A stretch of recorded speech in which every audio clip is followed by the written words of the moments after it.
sauces, specifically herb sauces. I've been on a wave with sauces recently for dressings, marinades, and dips. And since it's herb season, I think it's time to feature some fresh herb sauces. So let's kick it off. Here's the thing about fresh herbs. We buy them, but we don't know how to use them. So these sauces are a great way to use them. Speaking of sauces, this is Ashley Boyd's Saucy, a cookbook with about 50 sauce recipes for different uses, which I'll be referring to for this video. For this episode, this is the herby sauce set, featuring a lot of herbs as the main focus, like chimichurri, pesto, and many others. Let's start with parsley.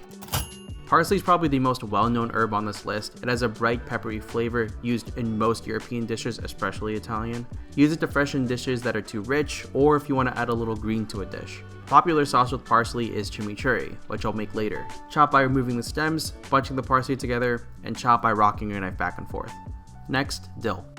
I told my coworkers once that I grew dill in my kitchen, and they said it's a garden weed. We're no longer coworkers. Dill is tangy, adds a lot of brightness and freshness to a dish, and balances really rich meals. It goes well with yogurt, potatoes, and of course, pickles. And a popular sauce with this is tzatziki, which I've made in previous videos. Chop dill by stripping the dill leaves and mincing them. Now, cilantro.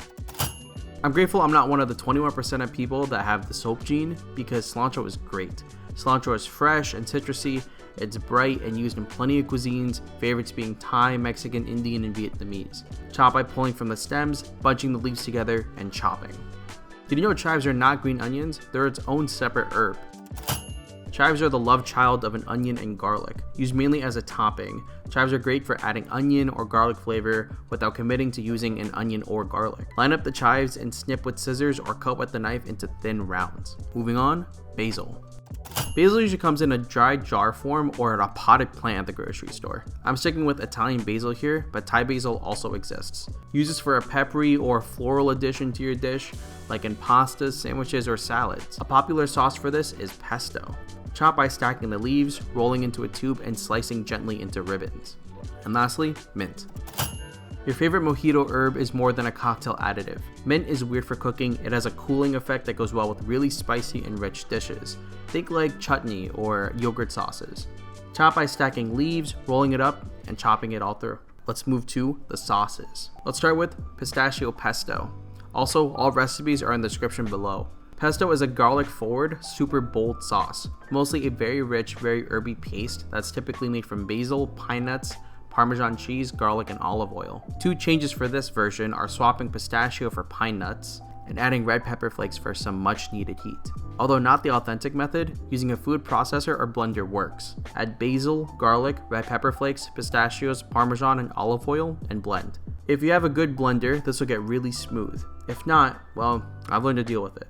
I added more olive oil while it's blending to get it really smooth, and after taking it off the blender, here is the pistachio pesto. Store it in a jar. It's good on pasta, pizza, and chicken. I forgot to add salt and pepper, so make sure you do that.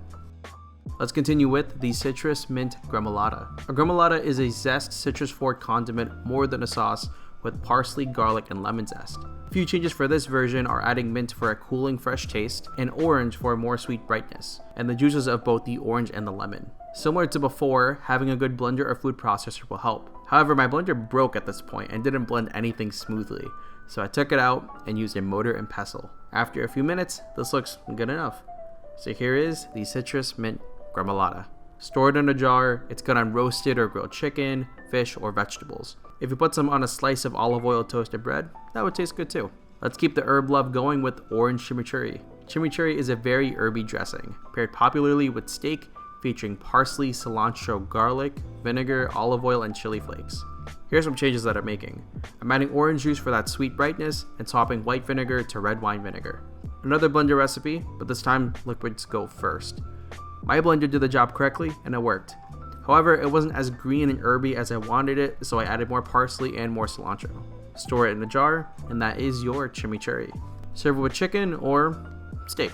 For a final herby sauce, green goddess dressing. Green goddess dressing is a salad dressing that's really herb forward, but also has a lot of zesty flavor. It's like Caesar dressing, but more thick, smooth, and bright. Here are some changes. Instead of mayo, I have Greek yogurt, and I'm adding spinach and basil in place of tarragon. I'm using my bigger, better blender for this one, starting with olive oil, anchovies, Greek yogurt, our herbs, spinach, and the S&P 500. Blend until it gets creamy and it should come out nice and smooth. And that is the green goddess dressing. Store it in a jar and save. Wrapping this up, and to really get the taste of the sauces, I'm adding each of them to a frozen chicken wing and trying them one by one. I think the green goddess dressing is by far the best one. It's tangy, it's creamy, it's good as a dip, super versatile. Then I think it's pesto, chimichurri, and last, the gremolata. I like the olive oil and boldness from the pesto and the brightness from the chimichurri. I think the mint in the gremolata hits nice, with the mint being an unexpected cooling aftertaste, but I don't think it stacks as well as the other sauces. Regardless, these are great sauces that you should try at home. Thank you so much for watching. If you're looking for more late night snacks or anything to spice your kitchen, hit the subscribe and like button. And if there are any sauces you want me to make in the future, let me know in the comments below.